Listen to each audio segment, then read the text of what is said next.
Hello everyone, this is Shanice. 欢迎来到我的频道 and welcome back to my Chinese drama and TV show series for Chinese learners. Today I'm going to be going over shows for intermediate learners, but don't run away if you're a beginner because they might be helpful for you as well. So let's get into it. Here are my top 5 picks for TV shows to watch as an intermediate learner.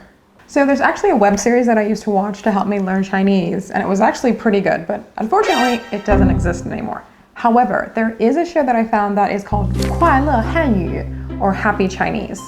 This show is actually tailored towards people who are learning Chinese and features a cast of people kind of going about their daily lives using Chinese that you would typically see in your typical textbook. 你知道北街在哪里吗？北街那边。那边呢？对。 It's actually quite entertaining to watch. For example, there's a scene where there's a girl who goes to meet her friend's family for Chinese New Year, and they assume she's like a delivery person because she has a cake and she's a foreigner, and they're like, what is this foreigner doing here with the cake? Anyway, it's cute. They have some cute little scenes going on in this TV show. While this TV show is great for intermediate learners, it's also really good for beginners. Each show has kind of a mini lesson that teaches a really simple concept in Chinese. Like I think the first mini lesson they show is 你好 versus 您好. So if you're an intermediate learner, that's actually super basic. But in terms of the conversations and following the flow of what's going on, you will pretty much be able to recognize all of the words. Next on the list is 家有儿女 or Home with Kids. This show is about a divorced man and woman who come together with kids from their previous marriages to kind of start a new family. So think a little bit like the Brady Bunch, but with less children. It's supposed to be comical, but there's a little bit of drama in there as well. 我还没从你的离婚阴影中清醒过来。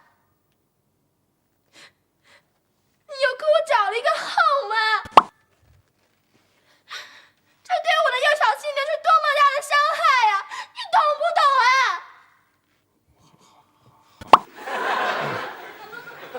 I distinctly remember having a very hard time understanding what was going on in the show if I wasn't reading the subtitles. 这个吧，不就是这个归你吗？至于这么正式吗？当然至于了，多大的事儿啊！好，我必须得让你闺女看看。自打你娶了我以后，你的品味就增高了。 But I still had an idea of what was happening. The storylines kind of follows, family themes. For example, in the first episode, you have, the daughter being introduced to her new mom, her new stepmom for the first time, and sort of how she deals with that, how she's not very happy about having this new mother and some of the conflict she has with the dad. So you can definitely feel that. The accents of the characters also made it a little difficult for me to figure out what was going on.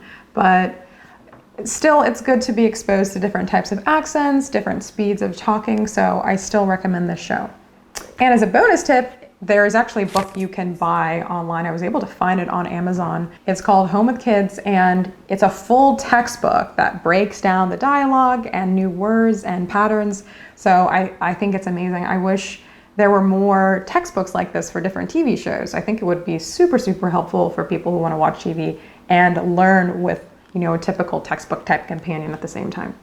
Pick number 3 is 小别离 or A Love for Separation.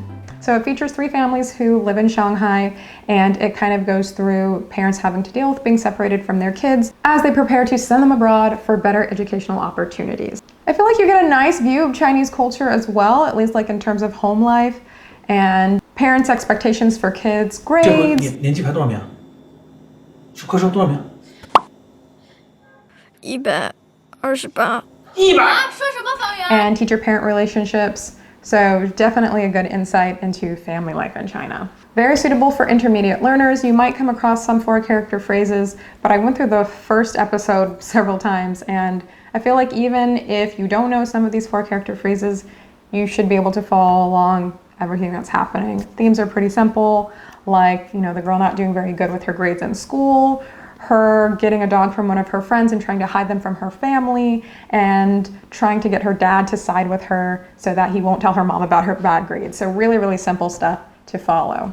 Pick number 4 is 非诚勿扰, or If You Are the One. This is an extremely popular dating show. This is one of my favorite shows to watch when I was learning Chinese. Pretty much everyone that was learning Chinese around the time that I started learning it should know this show. It was one of those shows where I think if you only understood 10% of what was going on on the show. It was still extremely entertaining to watch, of course, being a dating show. I feel what made it entertaining is the fact that it gives a very realistic depiction of what people are looking for in a dating partner. And also it was filled with humor and a lot of insults. I guess they're supposed to be like, you know, good-natured insults, but some of them are just downright mean. 你一上来，我觉得你脖子显着有点短，根本看不到脖子，就是肩膀和头，我觉得不行。 But everyone like starts clapping after they insult someone, which is kind of hilarious. So it features maybe around 24 women and 1 male contestant. And while the male contestant has the final decision, the women can also determine whether or not they're interested in this guy by pressing a red buzzer if they're not interested in him anymore. 我就觉得我就跟《致青春》里面的陈晓东一模一样的混蛋。记得那一天，我跟他说分手。 It's actually kind of funny. There have been plenty of situations where all of the women press the red buzzer and the poor guy is left leaving the show with no one. 一盏灯亮着，黄老师说着说着把最后一盏灯哎呀，也说没了。我不说那个灯也会灭的，哎呀，人家逗只你玩嘛。不过我还打个对吧岔。啊但是我觉得还是应该把这个事儿嫁祸在黄老师头上比较好一点。好吧。谢谢孟非老师。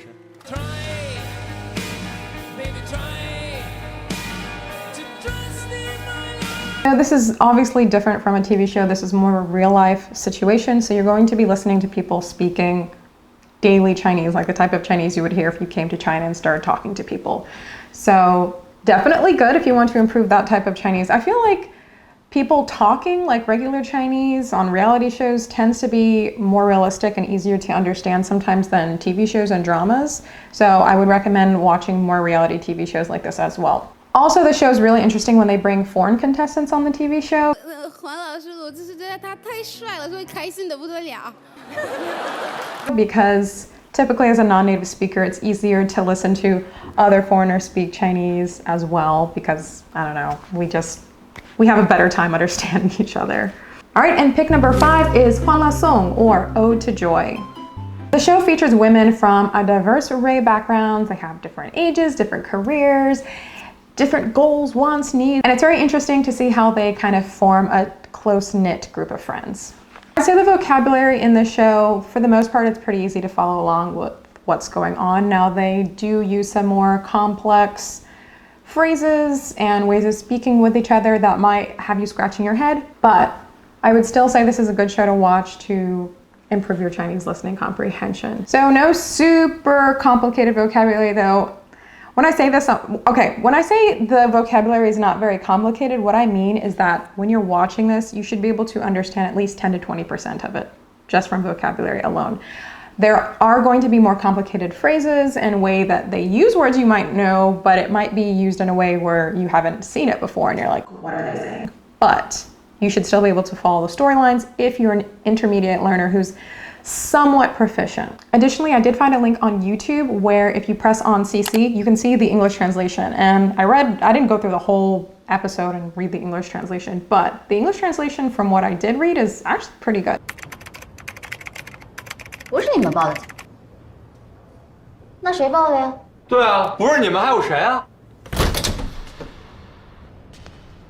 是我报的警。 And for your bonus episode is 爱情公寓, or iApartment. iApartment, again, is one of those shows that around the time I started learning Chinese, everyone recommended this as a show to watch to learn Chinese.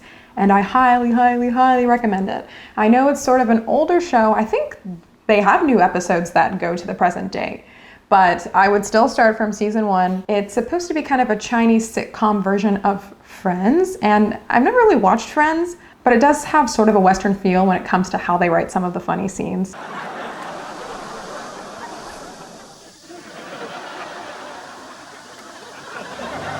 It's still very entertaining to watch, even if it can be a little cheesy sometimes. And check out this video for more shows to help you learn Chinese.